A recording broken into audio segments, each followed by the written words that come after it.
Hello beautiful souls. ரிப்பீட்டடாக நிறைய வாட்டி எனக்கு வர்ற ஒரு கொஷின், நம்ம ட்வின் வந்து எப்போ இந்த ஜேர்னியை புரிஞ்சுப்பாங்க, எப்படி புரிஞ்சுப்பாங்க அப்படிங்கிறது.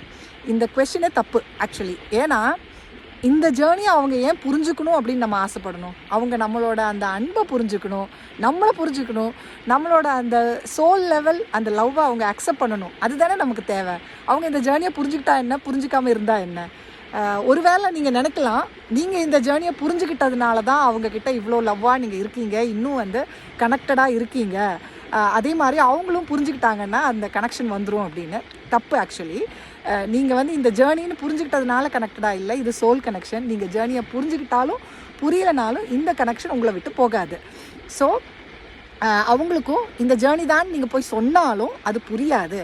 பிகாஸ் எகெயின் நான் சொல்கிறேன், ஸ்பிரிச்சுவல் ட்வின் வந்து எப்போதுமே வந்து ஸ்பிரிச்சுவாலிட்டியில் அவேக்கன் ஆவாங்க. அதாவது சோல், மைண்ட் அண்ட் பாடியை அலைன் பண்ணணும், அசென்ட் பண்ணணும், இன்னர் ஒர்க் பண்ணணும் அப்படிங்கிற அந்த விஷயங்களை புரிஞ்சுக்கிட்டு ஸ்பிரிச்சுவலி ஒர்க் பண்ணி அவங்க வந்து அவேக்கன் ஆவாங்க. ஆனால் த மேட்ரிக்ஸ் ட்வின் வந்து அவேக்கன் ஆகிற விதமே வேறு.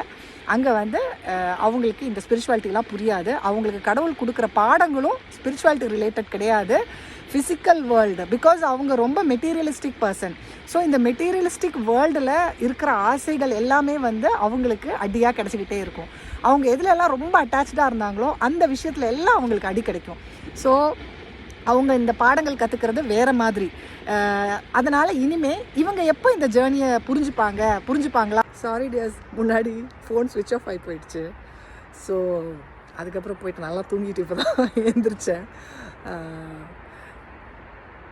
ஸோ என்ன சொல்லிட்டு இருந்தேன் அப்படின்னா, so don't wait for your twin to understand this journey. Instead அவங்க வந்து உங்களை புரிஞ்சுக்கணும் அப்படிங்கிறது தானே இம்பார்ட்டண்ட். அதுக்கு நீங்கள் உங்கள் பவரில் உங்களே கான்சன்ட்ரேட் பண்ணி உங்களுக்குள்ளே இன்னர் ஒர்க் பண்ணி ரொம்ப அழகான ஒரு சோல் பவரில் இருங்க. அது வந்து அவங்கள பயங்கரமாக அட்ராக்ட் பண்ணும். அதுக்கப்புறம் அவங்க உங்களை தேடி தானாக வருவாங்க. They will understand that soul connection. அதுதான் நமக்கு இம்பார்ட்டண்ட். இந்த சோல் என்னால் விட்டு போக முடியாது, எனக்கு ஒரு ஆப்ஷனாக இந்த பர்சனை ட்ரீட் பண்ண முடியாது, இவங்க தான் என்னோடய லைஃப் அப்படின்னு புரிஞ்சுப்பாங்க. They will slowly start coming to you. So அதுதான் நம்மளோட எப்போதுமே உள்ள ஒரு கொஷினாக இருக்கணும். அதுதான் நம்மளோட நோக்கமாக இருக்கணும். ஓகே டியர்ஸ், டேக் கேர், பாய்.